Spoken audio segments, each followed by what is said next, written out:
35절부터 끝절 58절까지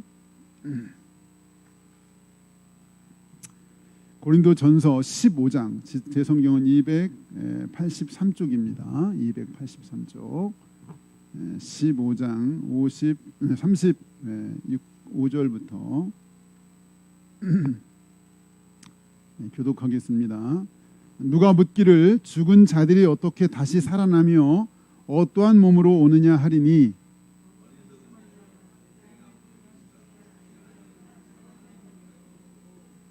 또 내가 뿌리는 것은 장래의 형체를 뿌리는 것이 아니요 다만 밀이나 다른 것의 알맹이 뿐이로되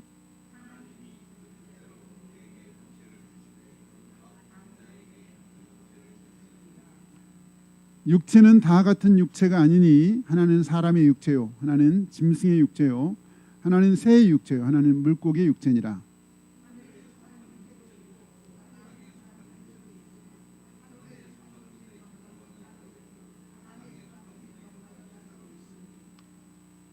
해의 영광이 다르고 달의 영광이 다르며 별의 영광도 다른데 별과 별의 영광이 다르도다.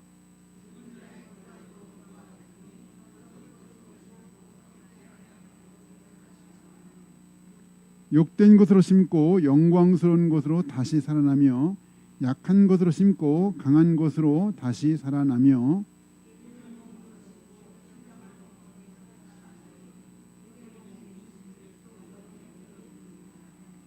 기록된 바 첫사람 아담은 생명이 되었다함과 같이 마지막 아담은 살려주는 영이 되었나니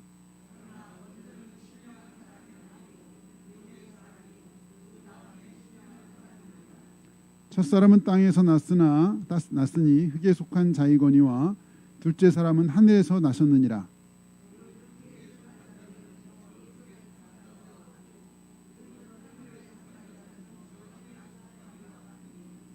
우리가 흙에 속한 자의 형상을 입은 것 같이 또한 하늘에 속한 이의 형상을 입으리라.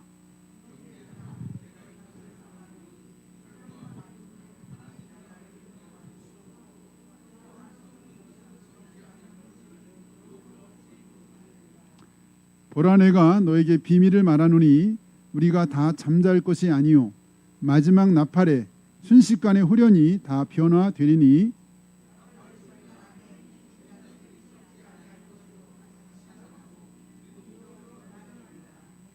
이 썩을 것이 반드시 썩지 아니할 것을 입겠고 이 죽을 것이 죽지 아니함을 입으리로다.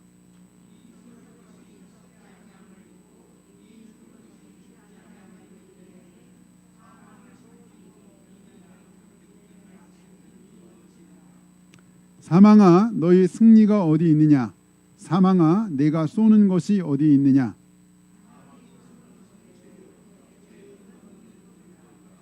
우리 주 예수 그리스도로 말미암아 우리에게 승리를 주신 하나님께 감사하노니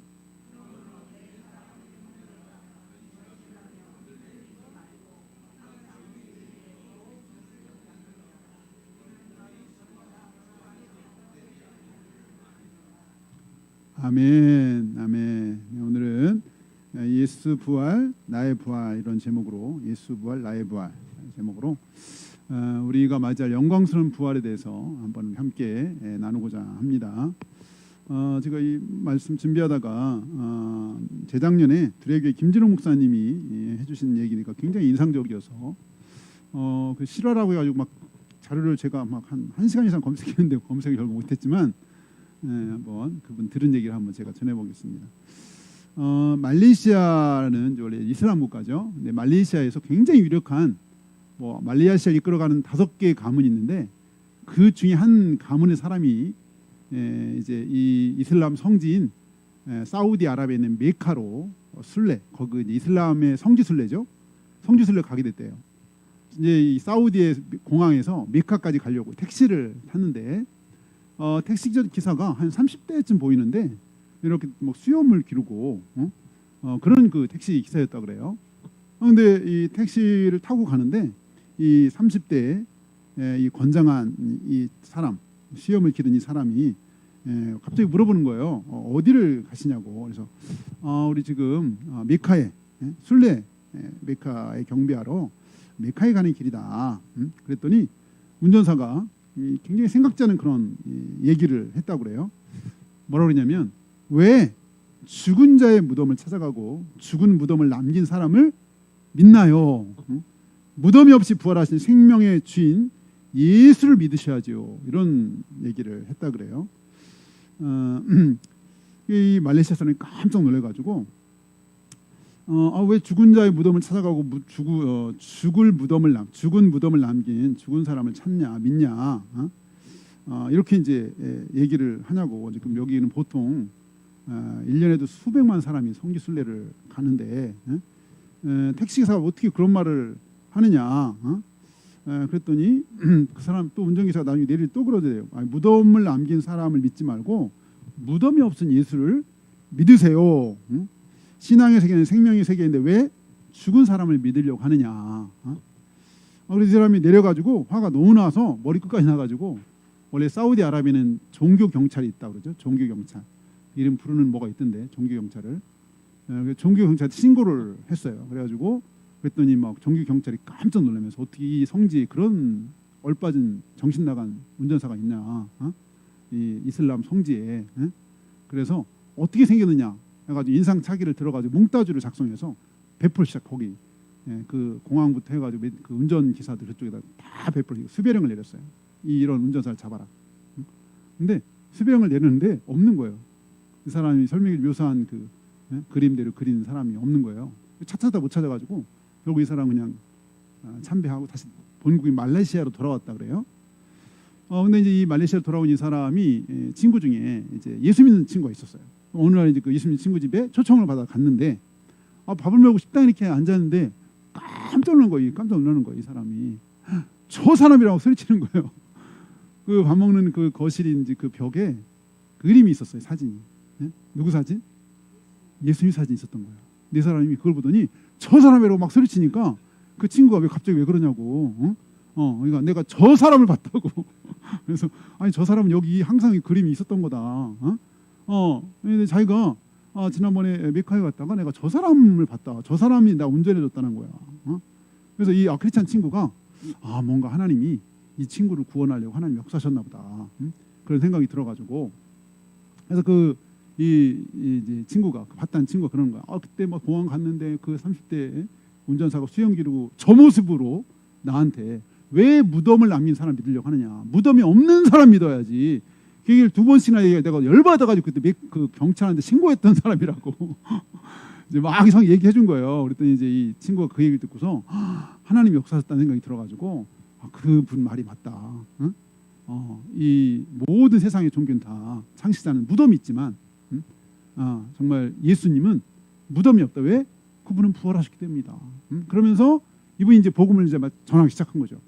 이분한테. 근데 이 사람은 너무나 생생한 자기가 체험을 했기 때문에 자기 그 운전사와 그 대화했던 것도 그렇고 자기가 이 친구가 말해주는 것이 너무 와닿는 거예요. 자기가 경험했던 사건이었기 때문에. 결국 이 사람이 이제 예수를 믿게 됐어요. 근데 말레이시아는 그 무슬림 국가이기 때문에 여기는 이 종교를 바꾸면 종교 재판을 해야 된대요. 종교 재판. 그래서 재판국에 가서 왜 종교를 바꾸는지 이걸 재판을 통해서 이기면 이제 바꿀 수 있는 거고, 이제 못 이기면 이제 못 바꾸는 거죠. 재판석에서 이제 섰어요. 물어보죠 판사가 왜 종교를 바꾸려고 하느냐. 그리고 네가 종교를 바꾸면 너에게 엄청난 사회적인 불이익과 너에게 닥쳐올 그 사회적인 지탄이 이루 말할 수가 없는데 그 모든 감사하고 왜 네가 이렇게 굳이 종교를 바꾸려고 하느냐라고 했더니 이 사람이 하는 말이 내가 얼마 전에 성지 순례로 메카에 갔었는데 그때 운전사가 나한테 왜 무덤이 있는 사람을 믿으려고 하느냐. 무덤이 없는 예수를 믿어야지. 신앙의 세계는 생명의 세계인데 살고 죽는 문제인데 왜 무덤 없는 사람 믿으려고 하느냐. 그래서 그때 내가 열받아가지고 그 사우디 종교 경찰에 신고를 했다. 그 사람 수배하려고. 근데 내가 그 사람을 내가 돌아와서 친구인 크리스찬 집에 밥 먹으러 갔다. 거기서 그 사진을 봤다. 근데 그분이 바로 예수님이라고 그러더라. 그 뒤로 내가 성경을 연구했더니 그 예수는 정말로 무덤이 없이, 무덤이 있었지만 부활하신 분인 걸 내가 확인하고 내가 그분을 믿게 됐다. 나는 이것을 확실하게 믿는다. 승소했다고 하더라고요.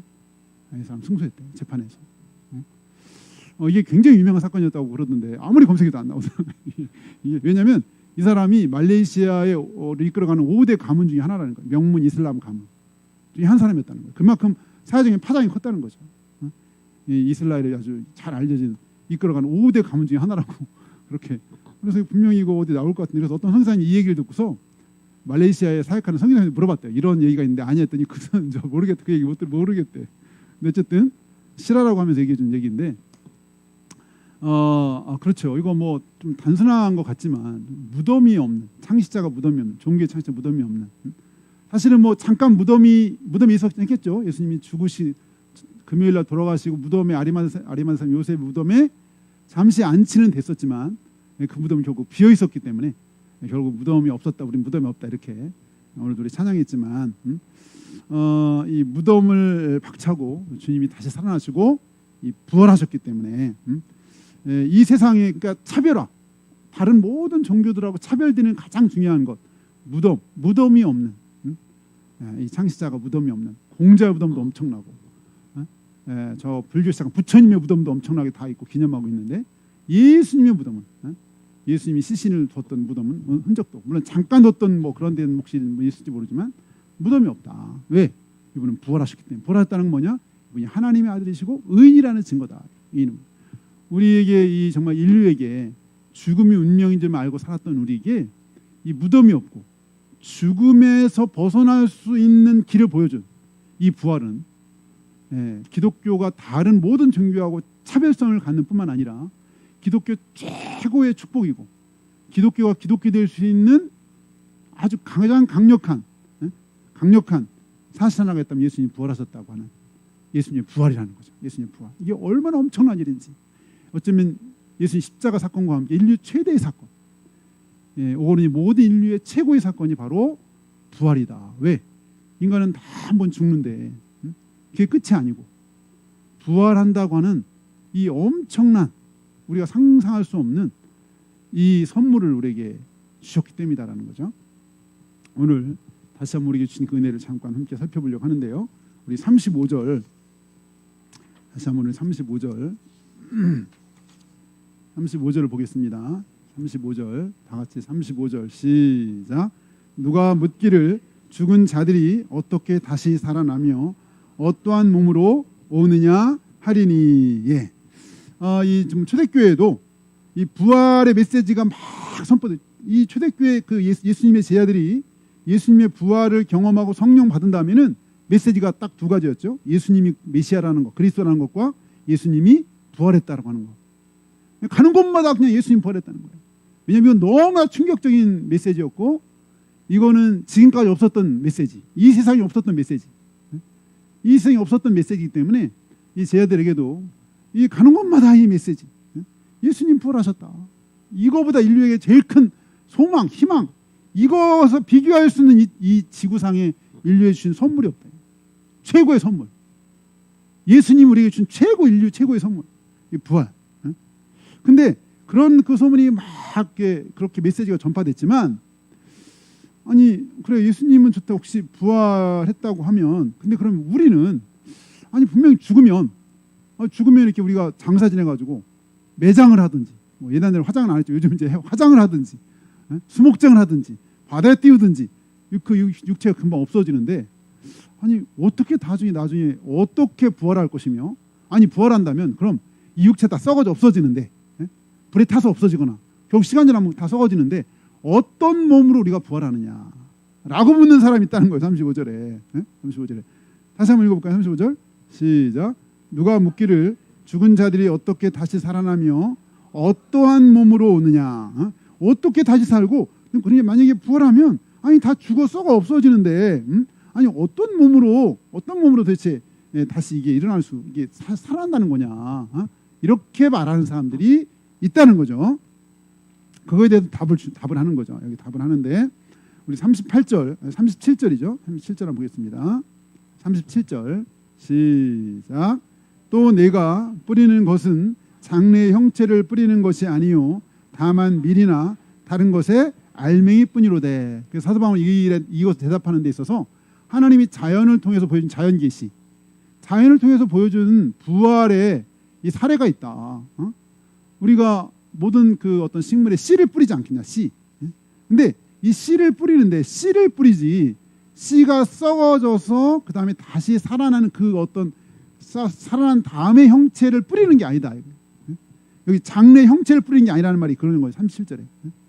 씨가 땅에 떨어져 죽었어. 그러면 이 씨로서는 도저히 상상할 수 없는 뭐 장미가 되기도 하고 튤립이 되기도 하고 각종 다양한 형태의 식물, 여기 이제 밀이라고 했지만 밀의 씨를 뿌리면 밀하고 정말 다른 전혀 새로운 형체의 그런 형체가 나타나지 않느냐. 부활도 마찬가지다. 우리 이 육신의 몸 많이 씨처럼 썩어 없어지면 여기 마치 씨가 썩어지면 새롭게 그 씨에서 어떤 식물이 자라나듯 새로운 형체, 여기만 신령한 몸으로 우리가 부활하는 거다. 이렇게 여기 지금 설명하는 거죠. 그러니까 이 죽은 자의 이 부활이 마치 씨를 뿌리는 것과 유사하다. 씨를 뿌릴 때 단지 그 알맹이 씨뿐이지만 씨가 썩고 다시 살아 성장을 위해 형태를 심는 것은 아니다. 근데 뿌려진 씨와 다시 살아난 씨는 전혀 다른 모습을 가진 게 아니다. 그렇다고 해서 전혀 다른 모습이지만 그렇다고 해서 이 원래 뿌려진 씨와 새롭게 태어난 이 식물 사이가 전혀 관계가 없는 게 아니라는 거죠. 그러니까 이 뿌려진 씨와 다시 이렇게 뿌려진 씨를 통해 새로 살아나는 그 식물은 전혀 다른 모습도 있지만 그럼에도 불구하고 또 연속적인 같은 다른 모습이면 또 계속해서 연속적이면 또 있다. 그러니까 뭐 정말 뭐 심은 데는 뭐만 나고 이런 우리가 말하는 것처럼 콩 심은 데는 콩만 나는 거고 이런 연속성이 있다는 거죠. 이 뿌려진 씨와 그 다음에 그 씨로 말미암아 다시 새롭게 형성된 그 형체는 전혀 다른 모습이다. 그렇지만 그렇죠. 유전자 같아요.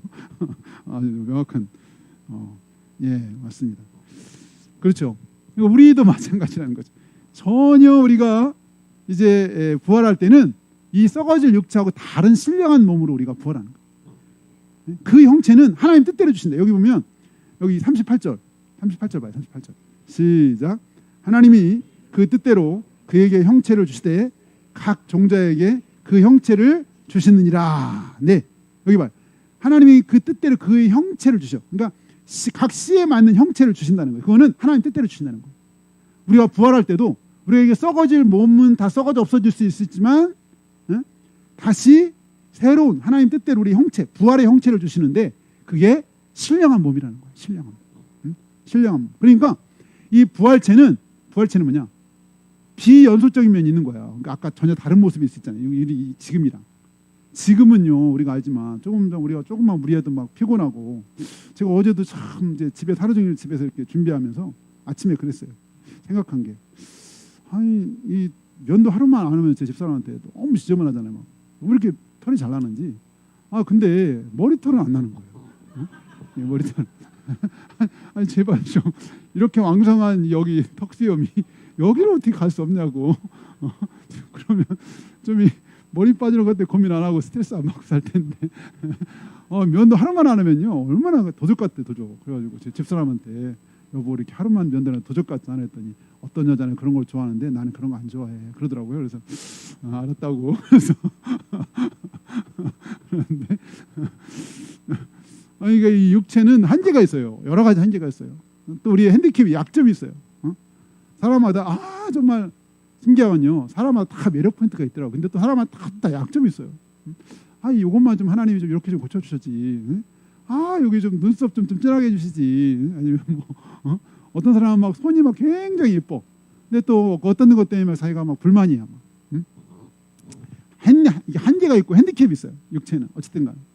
또 뭐 조금만 하면 막 감기 걸리고, 조금만 무리하면 막 이제는 이제 막 한 시간만 보면 눈이 아파서요. 모니터를 1시간 이상을 못 봐요. 그래서 1시간 이렇게 하다가 이렇게 좀 누워 있다가 이렇게 좀 밖에도 쳐다보다가 이렇게 하루 종일 토요일 날 이렇게 주일 준비하다 보면 이렇게 모니터를 한 30-40분 못 봐요. 그래가지고 정말 정말 모세가 부러워요.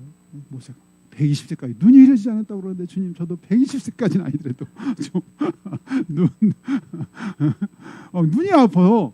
눈이 아파가지고 올해 요즘 그래서 웬만하면 요즘 이제 준비를 이렇게 듣는 거래. 그래서 유튜브를 많이 이렇게 이제 관련된 자료들을 그 좋아하는 책을 못 보고 이제는 들어 이제 준비할 때도 이런 육체의 한계가 있어 우리에게. 근데 우리가 부활할 때는 이런 한계가 다 사라지는 거예요. 얼마나 감사해요. 야, 우리가 신령한 몸을 입으면요 이런 인간적인 핸디캡이 다 사라져요. 핸디캡이 사라져. 예수님 그랬잖아요. 나중에 부활하면 누가 왔다고? 천사가 왔다는 거예요. 근데 어쨌든 이 바울이 이걸 이제 설득하려고 근데 부활할 때 어떻게 우리가 살아? 도대체 이거 이성으로는 이해가 안 되니까 이성으로는 아니 어떻게 다 썩어 없어지는데 어떻게 새로운 몸으로 있지? 그러면 자연을 봐. 이 바울인 얘기 봐. 자연을 봐라. 씨를 뿌리는 방법 봐라. 씨가 썩어져 오면 완전 새로운 게 나잖아. 마찬가지야. 부활 때도 우리 이 지금과 다른 완전 신령한 몸이 되는데 그것은 원래 너 육체와 사실 그렇다고 해서 완전 불연속은 아니다. 완전 불연속. 이렇게 우리가 정말 부활한 거에 대해서 얘기하면서 42절 보겠습니다. 42절 시작. 죽은 자의 부활도 그와 같으니 썩을 것으로 심고 썩지 아니할 것으로 다시 살아나며. 죽은 자의 부활도 그와 같은데 썩을 것으로 심고 이 우리 지금 육체는 썩을 거예요. 이게 결국 우리가 죽어요. 물론 우리가 살아있을 때 예수님이 재림하면 아마 이때 호련히 우리 몸이 신령하게 변화되겠죠. 신령하게 예수님 오시면 우리가 변화된다 그래요. 변화. 야, 어떻게 참 변화할지 신기할 것 같아요. 어떻게 예수님 올 때 동시다발적으로 사람들이 이렇게 갑자기 신령한 몸으로 변화될까? 또 어떤 모습으로 변화될까? 그리고 우리가 항상 이제 부활 얘기하면 궁금해하는 게 인생의 몇십 대 나이로 변화될까? 언제 나이로 변화될까? 뭐 그런 얘기도 하고 그러는데 하나님이 아까 그랬잖아요. 뜻대로 가장 좀 합당하게 가장 합당한 모습으로 우리를 변화시켜 주는데 그렇다고 해서 우리가 몰라보지는 않을 거라는 거예요. 몰라보지는 비연속 다른 모습일 수는 있지만 그렇다고 완전히 비연속적이진 않고 연속적인 게 있다는 거죠. 연속적인 부활하는 그런 몸에 대해서. 여기 42절 죽은 자의 부활도 그와 같으니 썩을 것으로 심고 썩지 아니할 것으로 다시 살아난다. 44절 볼까요? 44절 시작. 육의 몸으로 심고 신령한 몸으로 다시 살아나나니 육의 몸이 있은즉 또 영의 몸도 있느니라. 지금 이 부활의 핵심이 뭐냐면요, 이 몸의 부활을 설명해요. 몸의 부활. 왜냐하면 고대에는 이 몸의 부활, 어떤 플라톤 사상도 그렇고 고대 모든 사상이 이 몸의 부활을 믿지 않았어요. 몸의 부활. 어떻게 몸이 부활하지? 그리고 옛날에 이 몸은 굉장히 죄악시했어요. 죄악 덩어리다. 그래서 금욕주의라는 그런 게 발달했죠. 한때는 또. 근데 사실 우리 몸은 굉장히 소중하고 이 몸은 하나님의 성전이고 이 몸은 죄악시할 그런 게 아닌데 그래서 이 몸의 부활은 이렇게 사람들이 얘기해도 몸의 부활을 얘기 안 했어요. 그래서 사도 바울은 집중적으로 뭘 얘기냐면 몸의 부활을 얘기해요. 몸의 부활. 그래서 우리가 사도신경에도 굉장히 중요하게 이 들어가 있어요. 여러분 사도신경 끝자락에 뭐라고 있죠? 몸의 부활과 몸의 부활과 영원히 사는 것. 이게 굉장히 중요한 내용이에요. 신학적으로도 이 몸의 부활이라는 내용이. 근데 이 몸의 부활, 죄를 용서받는 것과 몸의 부활과 영생을 믿습니다. 이 몸의 부활이 신학적으로 굉장히 중요해가지고 그게 왜 그러냐? 여기 지금 사도 바울이 고린도 15장에 강조하는 거예요. 우리가 그때 부활할 때 몸의 부활이다. 몸의 부활. 영의 부활이 아니라는 거예요. 신령한. 그러니까 유령으로 부활하는 게 아니야. 그래서 예수님이 부활할 때 처음에 제자들이 예수님을 뭐라고 불렀죠? 유령이라고 생각해요. 유령. 누가 보면은 예수님이 다시 살아나는 제자들이요 유령인 줄 알았어요. 두려워했어. 그래서 예수님이 나타나가지고 두려워하지 마. 너 나 좀 만져봐라. 나 만져봐. 나는 영은 살과 뼈가 없는데 나는 있어. 그래서 예수님이 제자들한테 만져버렸어요. 누가 보면 24장에 보면. 그리고서 하는 말이 먹을 게 없냐? 그래서 생선이 있더니 생선을 잡수셨다 그랬어요. 그러니까 몸의 부활이라는 것을 확실하게 성경에서 말하고 있는 거예요. 이것 때문에 많은 이단들이 났거든요. 옛날에 영주주의라고 하는 초대교회 최대 이단. 예수님 부활했지만 어떻게 이 육신, 이 죄악 덩어리인 육신의 몸을 입고 부활할 수 있냐는 거예요. 그래서 영으로 부활했다고 생각했어요. 그 영주주의. 영주주의가 굉장히 광범위한데 대표적인 게 그런 거였어요. 그래서 그 주님은 처음에 그걸 아시고 못을 박으셨어요. 몸이 부활했다. 영은 유령만 떠돌아다니는 게 아니다. 그래서 우리도 마찬가지라는 거예요.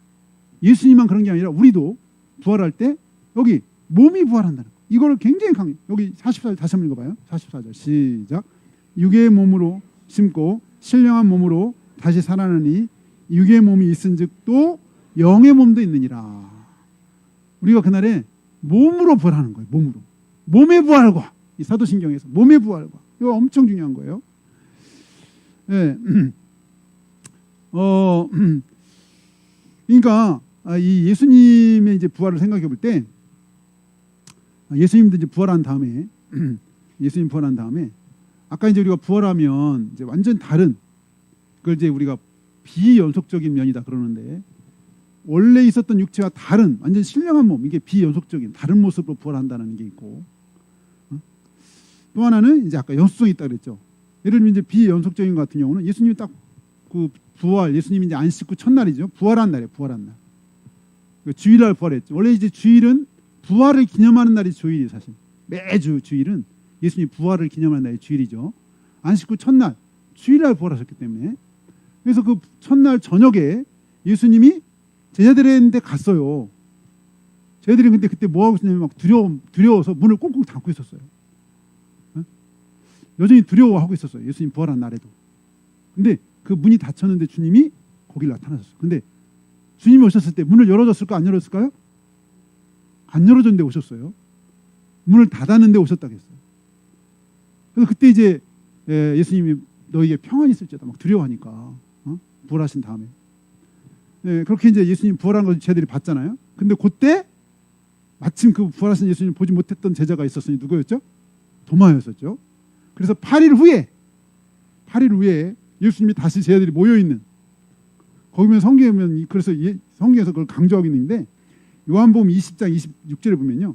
8일 후에 제자들이 집 안에 있을 때 도마도 함께 있고 문들이 닫혔는데 문들이 닫혔다는 걸 강조해요. 문이 닫혔는데 예수님이 나타나셨어요. 문을 열어준 게 아니에요. 그러니까 예수님이 부활하셨을 때 아까 말했죠. 처음 있었을 때와 다른 모습이에요.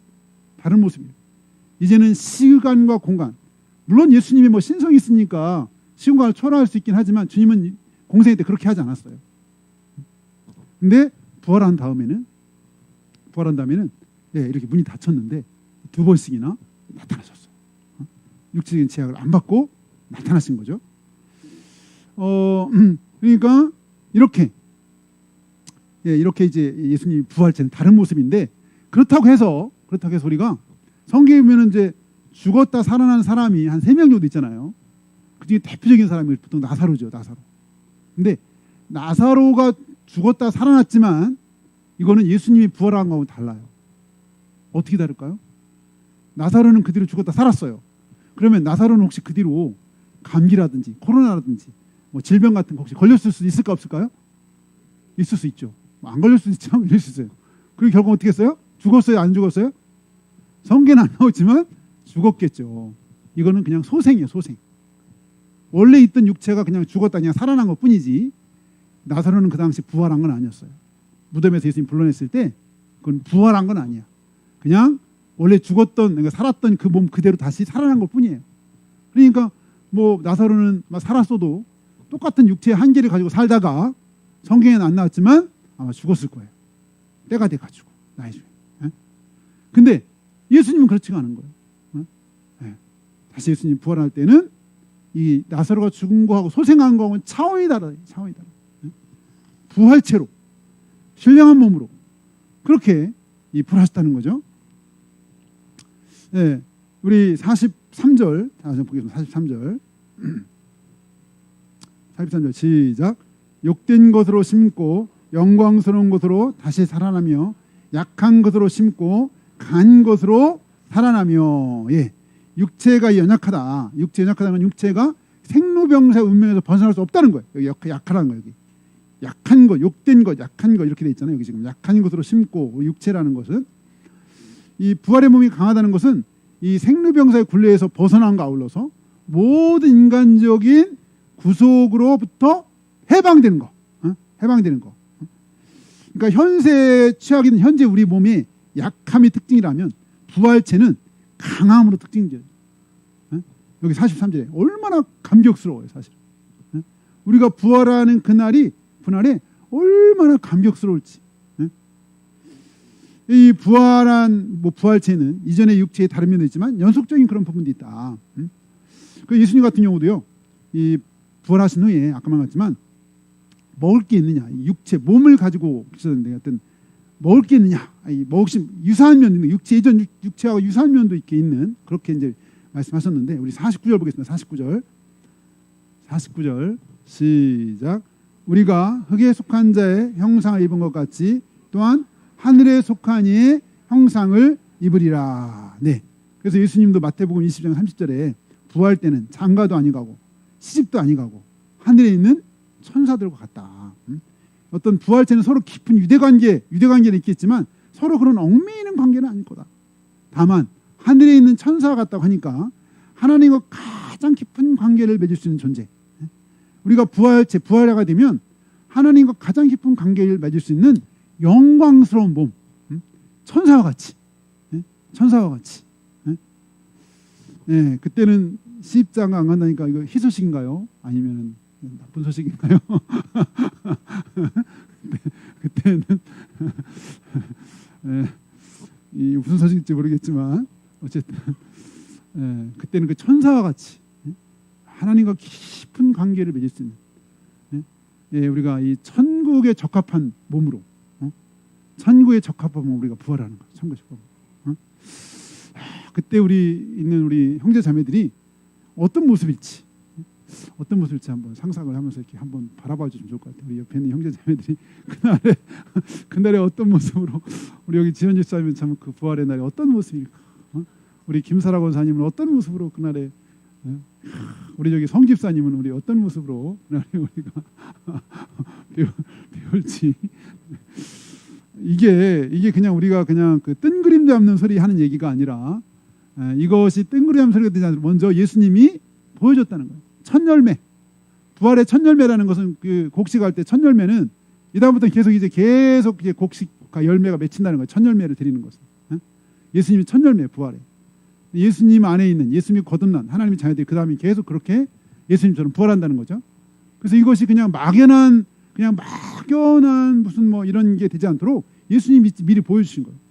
친히 예수님 죽었다 부활하심으로 우리 예수 그리스도 안에 거듭나고 하나님 자녀들이 장차 그렇게 부활할 거라고 하는 것을 예수님 보여준 거예요. 우리 51절 52절 시작. 보라 내가 너에게 비밀을 말하노니 우리가 다 잠잘 것이 아니요 마지막 나팔에 순식간에 호련히 다 변화하리니. 52절 나팔 소리가 나매 죽은 자들이 썩지 아니할 것으로 다시 살아나고 우리도 변화되리라. 여기 호련히 다 변화될 것이다. 51절 우리도 변화되리니 빌립보 3장 21절에도 우리도 주님의 영광같이 우리도 그렇게 변화될 거라고 그랬어요. 이 변화된다. 마치 그 예수님이 변화사생을 할 때 막 변화된다는 그 단어인데 그렇게 변화되어 영광스러운 모습이 됐죠. 이렇게 변화된다는 거예요. 나팔 소리가 나면 그날에 우리가 다 변화돼서 이 신령한 몸으로 천사와 같이 썩지 않을 몸으로 그렇게 우리가 변화될 것이다. 예. 그러면서 53절 이 썩을 것이 반드시 53절 같이 읽어봐요. 53절 시작. 이 썩을 것이 반드시 썩지 아니할 것을 입겠고 이 죽을 것이 죽지 아니함을 입으리로다. 아멘. 썩지 않고 죽지 않는 몸으로 고린도서 5장에 보면 우리가 하늘로부터 덧입기를 사모한다 그랬는데 이런 말이죠.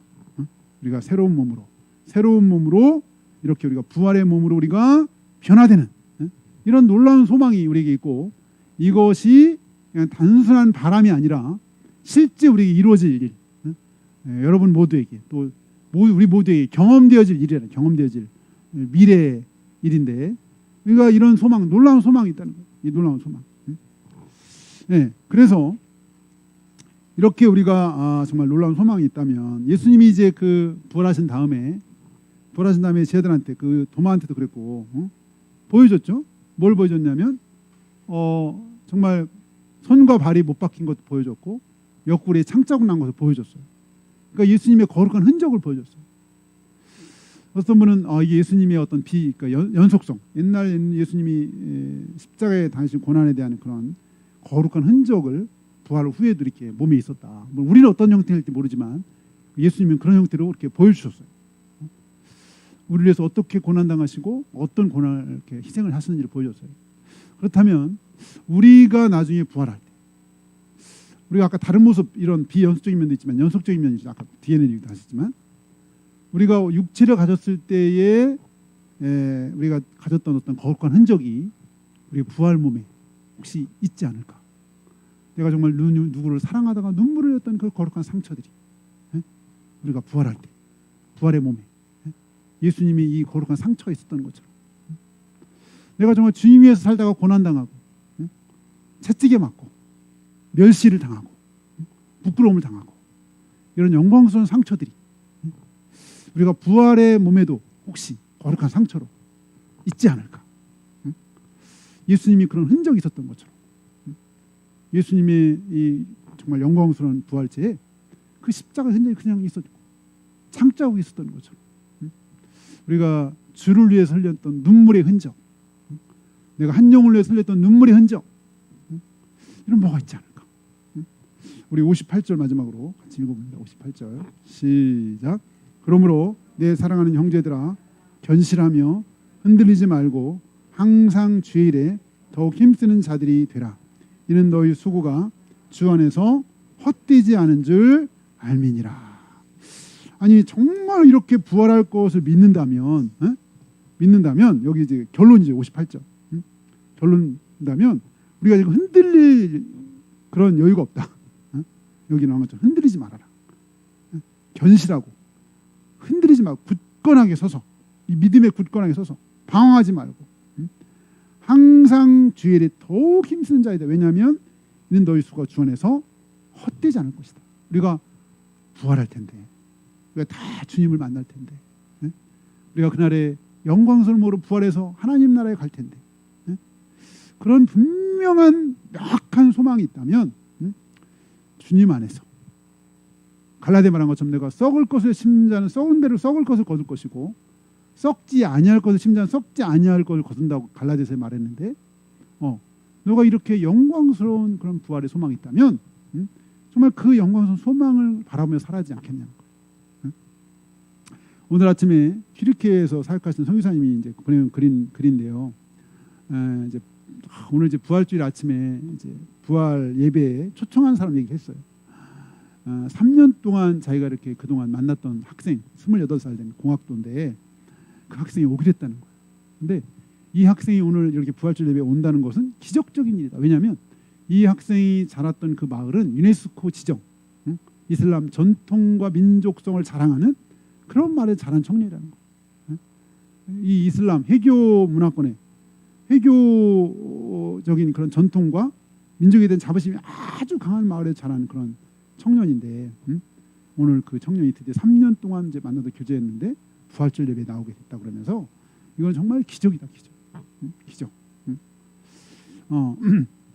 그렇게 소식을 보내오셨더라고요. 정말 이 한 영혼을 위해서 그 이슬람 지역에서 그렇게 그쪽에 이렇게 아까 개종하고 막 이러면 너무나 어려움을 겪는 그 지역에서 한 영혼을 위해서 그 수많은 정말 기도와 눈물, 주님은 이 흔적을 다 주님이 기억하시고, 또 어쩌면 그 흔적이 우리 나중에 부활하고 나서도 그 거룩한 흔적으로 남아서 주님이 그날에 우리를 위로해 주시겠죠. 너가 나를 위해서 수고한 거 내가 안다. 네가 복음을 위해서, 영혼을 위해서, 이웃을 흘린 눈물 내가 안다. 아마 우리는 그날에 주님 앞에 막 너무 죄송해가지고, 왜냐하면 너무 큰 은혜를 주셔가지고 너무 죄송한데 주님이 막 오셔가지고 격려하실 것 같아요. 근데 진짜 갈수록 저도 이제 지난주 우리 운영위원들이 저녁에 이렇게 인도해 주셔서 정말 너무 감사해가지고 제가 막 여유가 있잖아요. 그래가지고 제가 이제 그동안 이렇게 만났던 분들 할 수 있으면 막 다시 한번 또 권면하고 막 부활절 카드를 쓰고 우리 부활에 놀라운 소망 선물을 주셨다. 부활의 이 선물 받았으면 좋겠다. 어제도 막 전화해서 내일 부활주일인데 한번 오시라고 했더니 막 또 약속이 있다고 그러고 어디 가야 된다고 그러고 야, 이게 여기도 이렇게 턱 이렇게 못지않게 한 영혼 이렇게 여기 오늘 제가 그랬거든요. 하나님 저 이렇게 부활주일인데 선물 이렇게 하나 좀 주시면 좋을 것 같아요. 오늘 세 가족이 이렇게 한 사람이 어제 또 지난 목요일 왔던 한상교 씨 이제 전화했거든. 어제 전화했더니 일하고 있더라고. 그래서 내일 부활주일인데 오셨네 그랬더니 내일 좀 쉬려고 했더니 뭐 꼭 와달라고 그랬다는 거야. 그래서 내가 고구마 심어야 된다고 또 온다고. 그래가지고 어떻게 하면 우리가 한 사람에도 정말 이 부활의 은혜에 함께 할 수 있을까? 부활에 함께 했을까?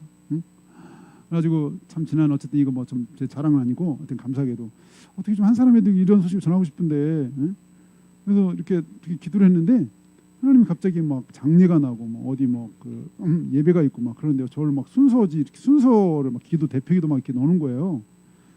그랬는데 나중에 이렇게 뭐 이렇게 봤더니 막 그 순서로 이렇게 했다고 막 사례를 줬는데 생각보다 많이 주신 거야. 그래가지고 막 너무 감사해가지고 제가 막 떡을 100개 했잖아요. 이번에 떡을 100개 해서 그래가지고 아주 목요일 하루 종일 돌렸어요. 새벽부터 부활 거기다가 스티커 딱 붙여가지고 기쁘다 예수 부활하셨네. 예수 그리스도는 유일한 우리 구원자이십니다. 선교하는 교회. 그렇게 100개를 했는데 한 사람도 이렇게 못 왔어요. 그리고 10사람은 제가 직접 카드를 썼어요. 부활절 카드 일부러 2번씩이나 기신선적 가가지고 아니 카드가 막 큰 거밖에 없더라고. 막 집사람이 큰 거면 많이 써야 되는 부담이 있을 텐데 그래가지고 편지를 쓰는데 어떤 분은 막 2장이 나오는 거예요. 그분 거 쓰다가 막 거의 밤새서요. 그래서 안 되겠다 짧게 줄였자 해가지고는 짧게 줄여서 그래서 막 카드도 한 막 거기 기신형에 다 사왔어. 쓸 요량으로. 근데 막 쓰다 보니까 이게 막 또 너무 작아가지고 막 또 글씨가 너무 빳빳해서 글이 안 먹더라고요. 그래서 결국 쓰다가 남겨놨어. 이런 거.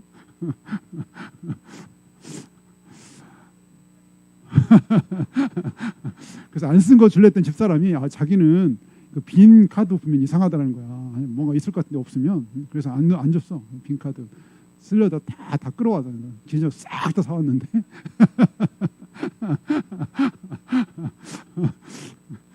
근데 진짜 한 영혼 정말 이런 이 부활의 영광에 다 참여하지 않겠습니까? 우리 내가 아는 사람 주변에 아는 사람이 이 부활의 영광에 다 참여하지 않으면 큰일 나잖아요. 큰일 나잖아요. 우리 여기 있는 분들은 기본으로 다 참여하셔야 되고 왜냐면 이거 사실이니까 이게 진리니까 이거는 분명한 사실이잖아요. 이거는 빼도 박도 못한 빼박 증거. 그러니까 우리도 다 부활에 참여하고 우리 주변에서 할 수 있는 사람 한 사람에서 더 어떻게든지 우리가 목숨 있는 한 이 부활에 참여할 수 있도록 그렇게 정말 애쓰는 여러분들을 축원합니다. 같이 기도하겠습니다. 우리 기도할 때 우리에게 이렇게 부활의 믿음과 또 부활의 이 소망 확실한 소망을 주셨는데 우리가 이 믿음에서 흔들리지 않을 뿐만 아니라 우리 영광선 이 부활 분명한 우리 결론이 났어요. 우리 인생의 결론이에요. 우리가 정말 중간에 방하고 주님을 떠나지 않는 이상 우리 인생은 참 부활을 향하는 부활의 영광으로 향하는 인생인데 흔들리지 아니하고 정말 믿음 안에서 그 부활의 영광에 나아가는 그런 우리 인생이 되게 하시고 할 수 있으면 우리뿐만 아니라 정말 우리 주변의 영혼들이 이 부활의 영광에 동참할 수 있도록 우리가 정말 눈물로 또 씨를 뿌리기를 마다하지 않는 우리가 되게 해달라고